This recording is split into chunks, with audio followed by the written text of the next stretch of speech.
Hi everyone and welcome to my channel. It's Janet and today I'm here with the Hero Arts 10 Cards 1 Kit. This is for the October kit, part 2. Before I get started, I want to give my apologies for taking a while to get part 2 done. The holidays and everything else just sort of slowed me down. But I'm back and so we can get started with card number 1. Alright, so this is a winter evening scene and I have already used some oxide inks here in blue and black to create my night sky. The colors I used were faded jeans and black soot. And now I cut a piece of the silver cardstock that came in this month's kit using the stitched hillside borders from Lawn Fawn. And I cut that a little bit wide, but now I'll just trim the edges off. And I typically do this just to make sure that I have a perfect edge-to-edge scene built. Sometimes when you cut it to size, it'll be just a little bit off, and I just dislike that, so I handle it this way. Now, I previously stamped and colored just a little bit of the yellow in on this lamp. I'm also attaching the bench image on some foam tape, and I colored this so that it would be a little lighter on the left because that's where the lamp light would be coming from. Then I cut and stamped a Let It Snow sentiment, and I colored and stamped and cut out the raccoon. He is so darn cute all wrapped up in those lights. To create the snow in my night sky, I'm just using white gel pen and I'm dotting it all over that oxide ink blue background. And then I'll finish it out with a little bit of silver metallic ink using another pen of mine. And that just gives it a little more dimension and a tiny bit of glimmer. Now I'm going to put the whole panel on some fun foam and then attach that to my light blue card base. This is a top folding card base and it's almost done. I just want to add a little bit of snow, and I've been using this snow marker a lot in my cards for the winter and holiday season. It's a very thin white liquid ink. It really doesn't look like too much at this point, but once I put it on and then I'll use a heat gun on it, it puffs up and it appears to be snowy. It's really a cool effect. Now this is the snow marker from Marvi Yoshida. And you can see here, now that I'm applying heat, how it kind of puffed up. Really neat. Now I'm going to apply another coating because I just didn't feel like it got puffy enough for the look I wanted. And when I did this, more came out than I intended. And this marker is very touchy. If you just press down a little bit, a whole bunch will come out all at once. And a lot of times that's not so good. But in this case, since it was going on my bench, it really didn't matter all that much. Now you can really see here how that puffs up now that I have more of it on there. It's pretty neat.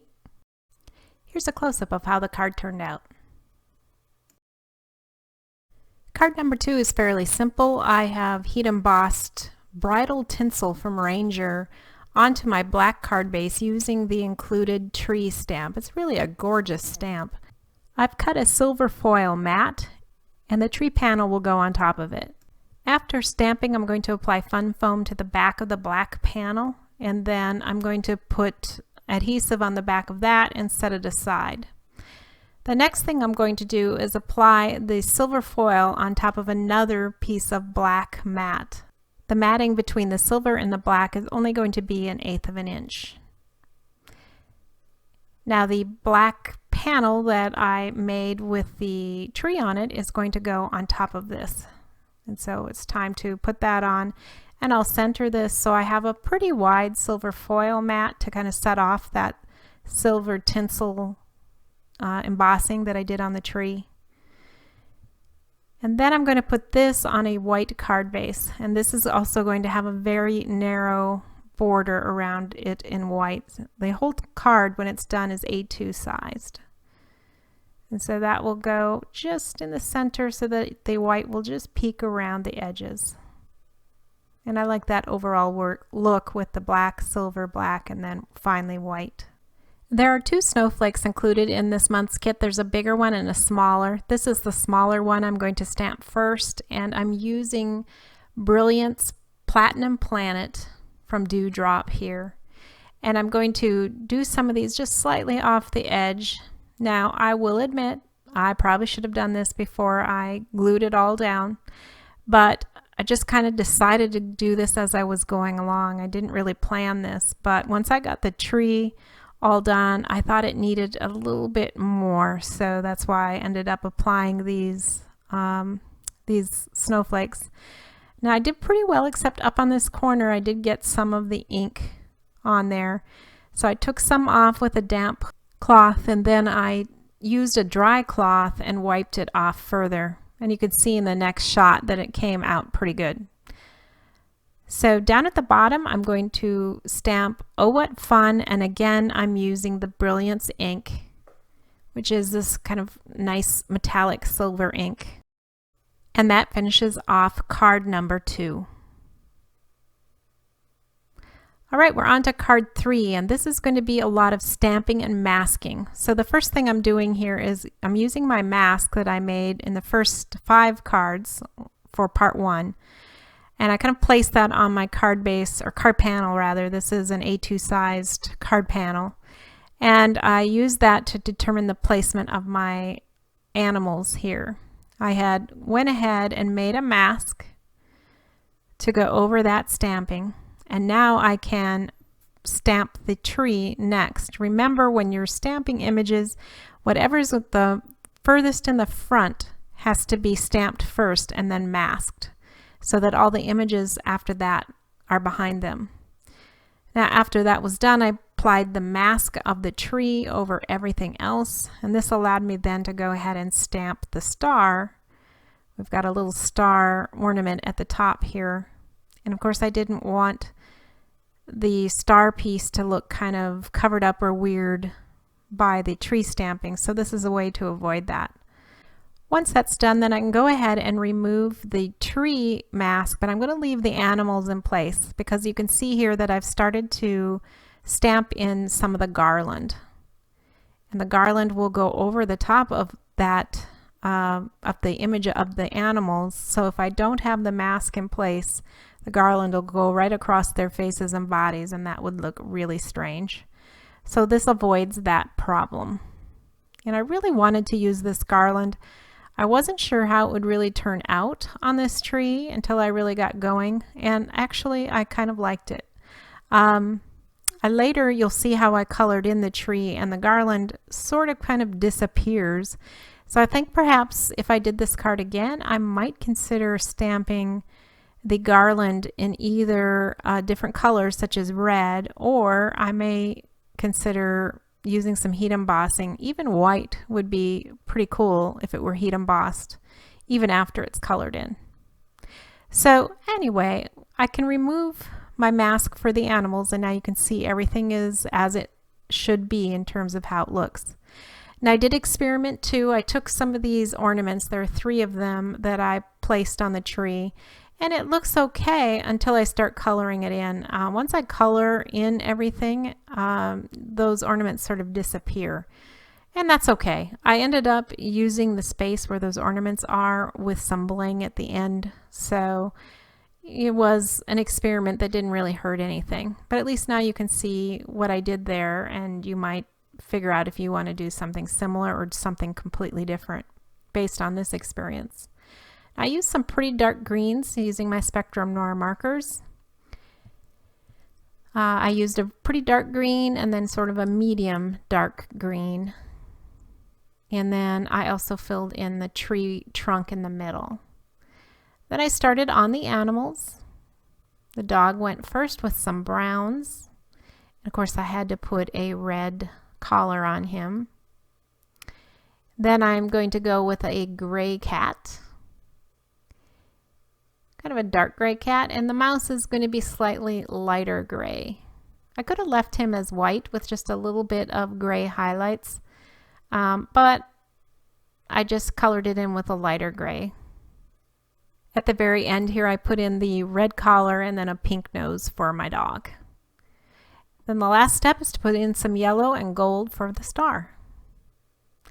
Now I'm going to take some of the liquid watercolor that came in the kit, and I'm going to use my water pen, and I'll just apply this at the bottom of my panel because I'm going to create some snowy looks here. And so The background is just going to be this nice snowy appearance.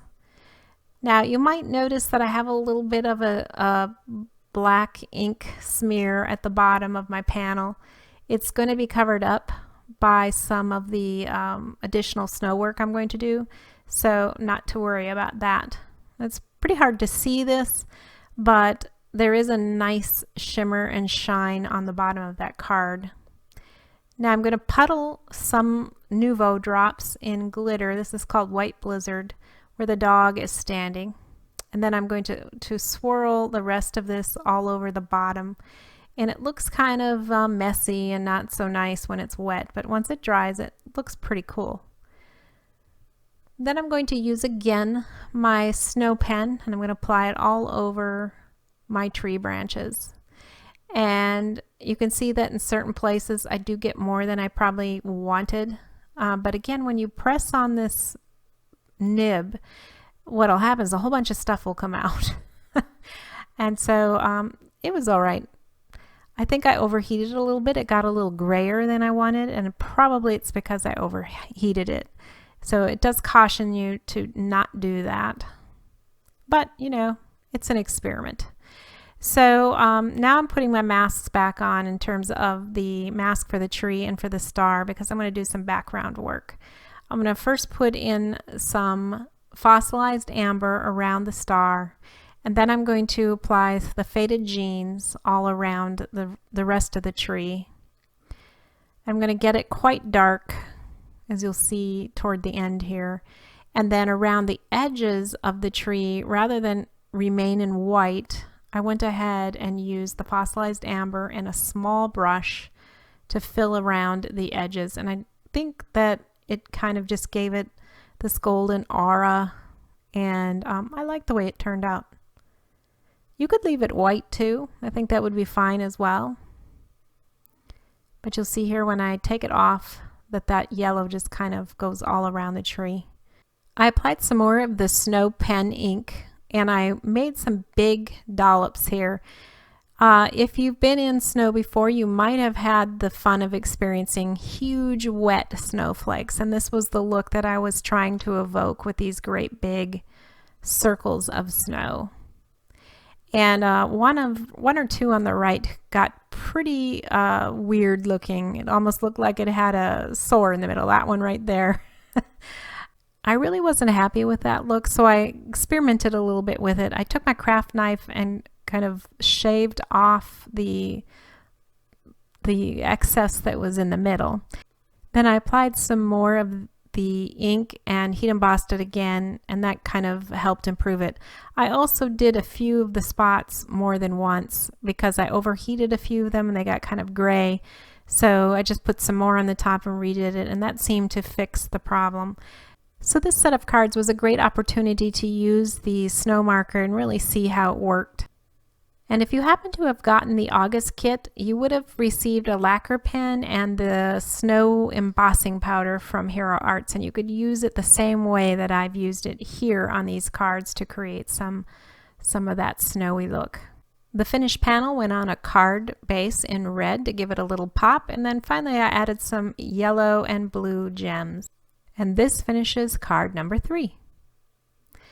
So card number 4 is going to be somewhat simpler again. I used this tree image. I not only stamped it and then heat embossed it in white, but I also then cut it out, and then I used the die that's included that cuts out the branches so they'll partially stand out. Now I took out the tree stamp again, and I'm stamping one on the left, and then I'll stamp one on the right. We're going to put a sentiment in here in green.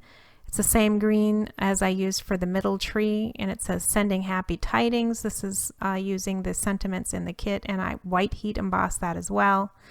Then I applied some double-sided foam tape in the middle of that tree so it would stand up and also have a little bit of dimension. And then I applied some of the stars that came in the kit. And finally, I placed some green glitter cardstock on the top and the bottom, and that finishes off card 4. Here's a close-up of it, and even though it's pretty simple, it's very festive.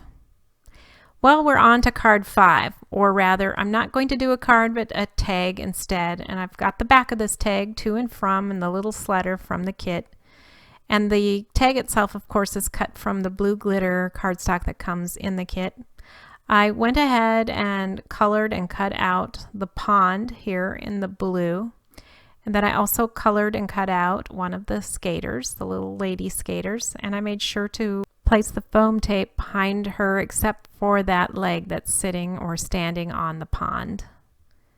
And she'll go there. And then I also made a sentiment that says "From Us," and I wanted so badly to use the icicles that came in this kit, so I decided to color and cut them out by freehand and then attach them to the back of this sentiment, and then that will go above my little skater. So here she is, and let's put that up there. I thought that was a fun way to finish this card and also fill in the gap between the sentiment and the skater. Now I decided to use 3 ribbons. I used a kind of a greenish yellow, a pink, and then a true Christmas green. And these colors played, with the colors that I used on the skater, because I had used green to make her coat, pink for her dress, and pink for her scarf, mittens, and hat. So I think that looked pretty nice together. To finish it off, I'm going to just tie a bow around the top of that in the matching pink, and that will just give it a finished appearance. Here's how that looks on the front and again on the back side. Very cute. To finish this off, I used some of the snow marker again on the sentiment, and I used Ranger's crackle accents on the icicles and glossy accents on the pond. And that finishes this tag. I'm going to actually enter this tag into a tag challenge sponsored by This and That with Michelle. So here's a shout out, Michelle. This one's coming to you. I really hope you like it. Well, that completes part 2 of the October 10 Cards 1 kit from Hero Arts. I hope you enjoyed them, and if you haven't already, please check out part 1. I'll make sure to put the link here at the end so that you can just click on the thumbnail and go visit it. Thanks so much for joining me today. As always, I love to be with you and show you all the things that I'm up to. If you like this video, don't forget to subscribe, and please, thumbs up and comments are also so appreciated. I'll be back soon, but until then, keep crafting. Bye.